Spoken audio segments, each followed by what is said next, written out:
Thank you, Rachel. Well, what an occasion. I'm thrilled to be here today.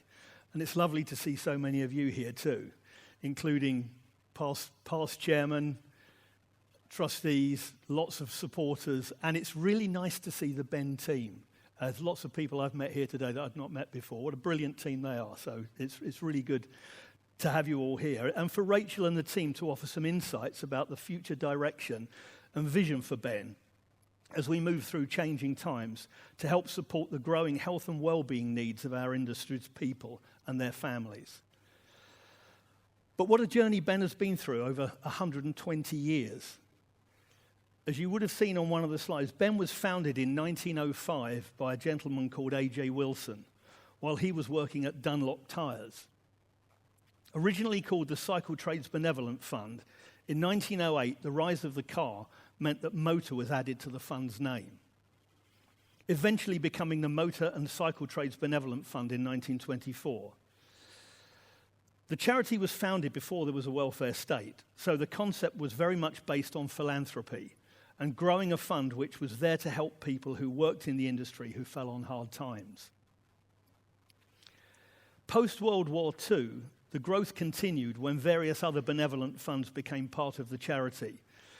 And fast forward to today, and Ben supports people from right across the automotive and all of its allied trades.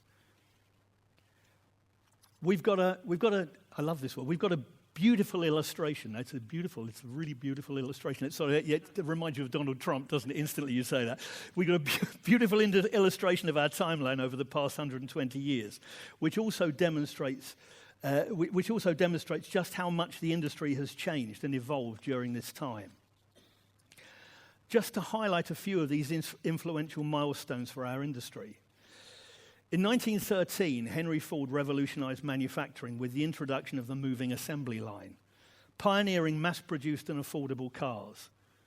This innovation slashed the time to build a Model T from 12 and a half hours to just 93 minutes, enabling one car to come off the production line every 24 seconds at peak production. In 1958, the UK's first motorway, the M6 Preston Bypass, was opened. Stretched for about 8.25 miles around East Preston and was designed to reduce congestion and herald a new era of road travel. You wouldn't think that today if you've been on the M42, I'm sure, but you know. In 1965, seatbelt anchorage points became compulsory in UK cars, a landmark step towards passenger safety. This followed Volvo's invention of the three-point seatbelt in 1959. And in 1968, fitment of three-point belts became mandatory in the front seats of all cars.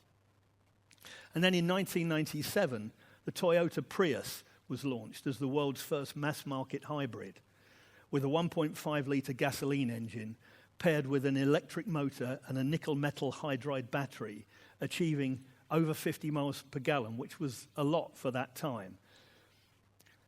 And of course, we're now on the momentous journey to 2035, when all new and van sales must be zero emission, powered by electric or possibly hydrogen. And Ben has been here throughout, responding and changing during this time. 120 years is a long time to be serving our automotive community. And we continue to be fully committed to growing, evolving, and ensuring that we're responding to the needs of our automotive family. Benevolence, shortened to Ben, is literally the name of our charity. So when I asked ChatGPT, yeah, I know, check me out, huh? What is the definition of benevolence? It said, well, Steve, benevolence is the quality of being kind, generous, and well-meaning. It refers to a disposition to do good for others and to act with compassion. So I replied and said, thank you. I couldn't have put it better myself. It's the golden thread that has stood the test of time for Ben, with a legacy of support and now with a bold new ambition to deliver even more purposeful impact for our industry and its people. So on that note, I'm going to hand back over to Rachel to talk more about the future direction and vision for our charity. But before I go, may I also take the moment to say a big, huge thank you to you for your support of Ben and for being here to celebrate Ben's big birthday. Thank you.